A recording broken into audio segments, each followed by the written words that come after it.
But I'd like to move on now to the different categories of people who are eligible to take the zakat, or to whom the zakat is paid. Could you first confirm the different categories of people that can first receive the zakat? The categories of people who can receive zakat is mentioned in Surah Tawbah, chapter number 9, verse number 60. The first is the fuqara, that is the poor. Second is the masakin, that is the needy. Third is the amilun, those who are involved in collection of the zakat.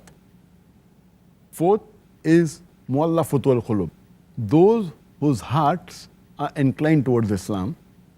Fifth are the riqab, that is, zakat can be given to free a captive or in bondage.